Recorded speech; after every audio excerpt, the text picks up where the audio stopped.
हिंदी साहित्य के इस सीरीज़ में हम पढ़ रहे हैं मैला आंचल भाग 1 का पाठ 10। तो चलिए शुरू करते हैं। डॉक्टर पत्र लिख रहा है। ममता, तुमने कहा था पहुँचते ही पत्र देना। पहुँचने के 1 सप्ताह बाद पत्र दे रहा हूँ। तुम्हारे बाबा विश्वनाथ ने मेरे आने से पहले ही अपने एक दूत को भेज दिया था। प्यारू सचमुच में देवदूत है, इसलिए तुमको चिंता करने की आवश्यकता नहीं है। 7 ही दिनों में 2 बार रूठ चुका है। कहने को तो डॉक्टर हैं, मगर समय पर नहीं खाने पीने से देह पर कितना खराब असर होता है नहीं जानते हैं। इसी से प्यारू का पूरा परिचय तुम्हें मिल गया होगा। यह एक नई दुनिया है, इसे वज्र देहात कह सकती हो। गांव का चौकीदार सप्ताह में 1 बार हाजिरी देने थाने पर जाता है। वह मेरी डाक लाएगा और ले जाएगा। काम शुरू कर दिया है। सुबह 7 बजे से ही रोगियों की भीड़ लग जाती है। अभी जनरल सर्वे कर रहा हूँ, खून लेकर परीक्षा कर रहा हूँ। प्यारू कहता है यहाँ कौवा को भी मलेरिया होता है। यहाँ गड्ढों और तालाबों में कमल के पत्ते भरे रहते हैं। कहते हैं फूलों के मौसम में छोटी छोटी गड़हियों में किस्म किस्म के कमल और कमलिनी से भर जाती हैं। लेकिन यहाँ के लोगों को तुम लोटस ईटर्स नहीं बोल सकती। गड्ढों की परीक्षा कर रहा हूँ। यहाँ की धरती 12 महीने भीगी रहती है शायद। गांव के लोग बड़े सीधे दिखते हैं। सीधे का अर्थ यदि अनपढ़, अज्ञानी, अंधविश्वासी हो तो वास्तव में सीधे हैं। जहाँ तक सांसारिक बुद्धि का सवाल है तो वे हमारे और तुम्हारे जैसे लोगों को दिन भर में 5 बार ठग लेंगे। और तारीफ़ यह है कि तुम ठगी जाकर भी उनकी सरलता पर मुग्ध होकर उनके लिए मजबूर हो जाओगी।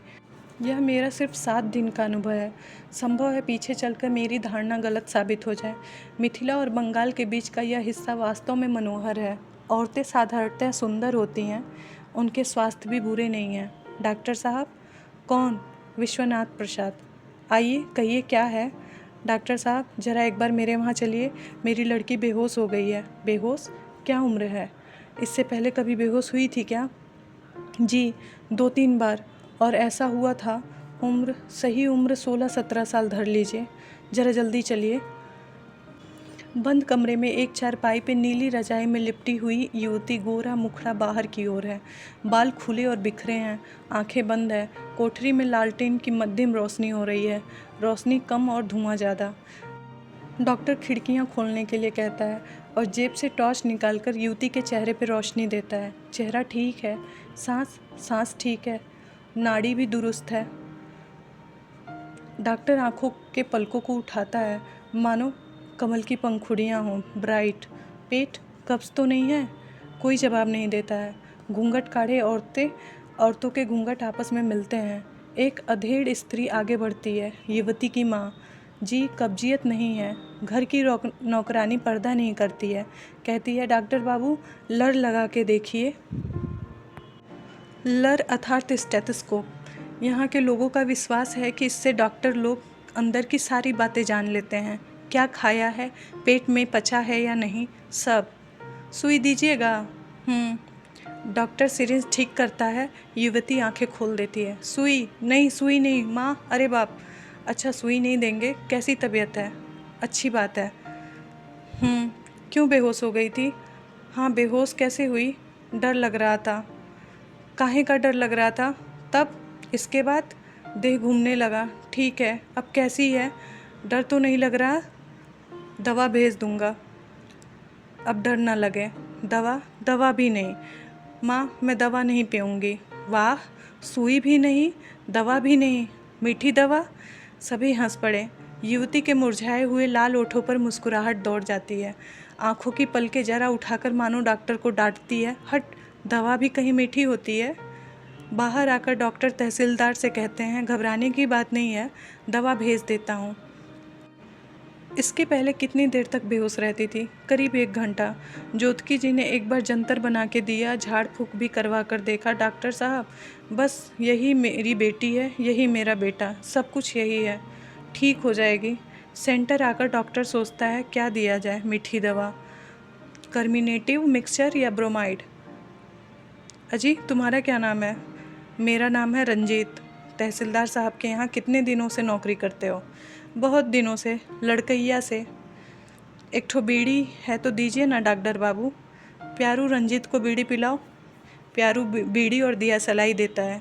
बीड़ी सुलगाकर रंजीत अपने आप कहता है, डॉक्टर बाबू, तहसीलदार की दिन दुनिया बस यही एक बेटी है।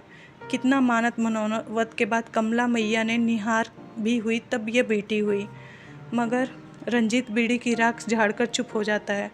डॉक्टर ने लक्ष्य किया है, रंजीत ने मगर पर आकर पूर्ण विराम दे दिया। मगर क्या? यही देखिए ना।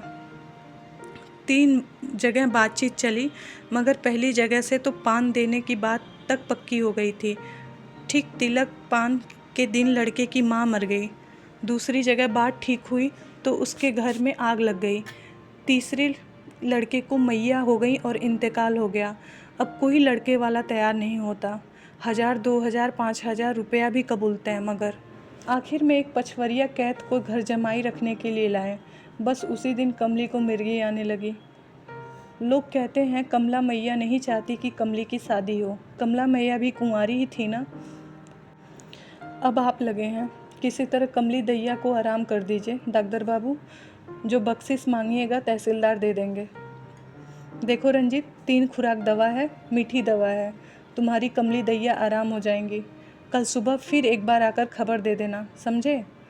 3 खुराक खाएगी क्या? अभी दूध रोटी। रंजीत, एक आदमी दौड़ता हुआ आता है। कौन? राम देवल। क्या है? कमली दैया फिर बेहोश हो गई। तहसीलदार साहब कहीं न डॉक्टर बाबू को एक बार फिर तकलीफ़ दो। डॉक्टर घड़ी देखता है, 9:10। कुछ ही देर में समाचार आएंगे। डॉक्टर कुछ सोचकर कहता है, रंजीत, वह बक्सा उठाओ, ले चलो। बेतार का खबर?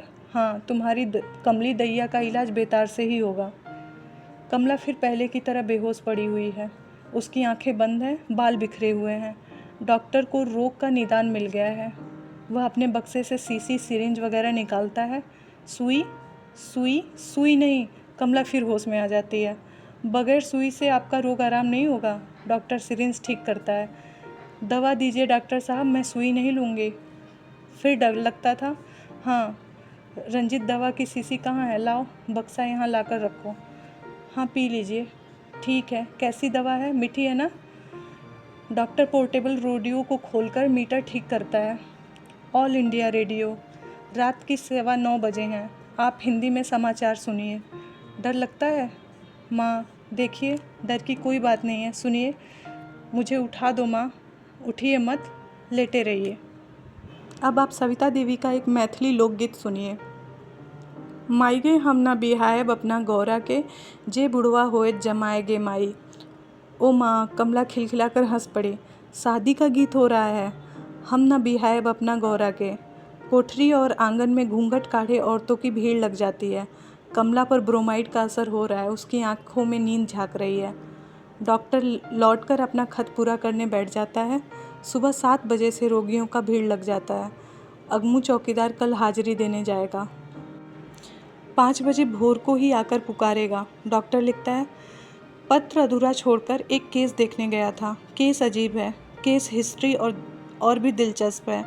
तुम्हारी शीला रहती तो आज खुशी से नाचने लगती। हिस्टीरिया, फोबिया, काम विवृत्ति और हठ प्रवृत्ति जैसे शब्दों को झड़ी लगा देती। शीला से भेंट हो तो कहना, मैंने अपने पोर्टेबल रेडियो से उसके दिमाग को झकझोरकर दूसरी ओर करने की चेष्टा की है। इस तरह से पाठ 10 यहीं समाप्त होता है। हमसे जुड़े रहने के लिए धन्यवाद।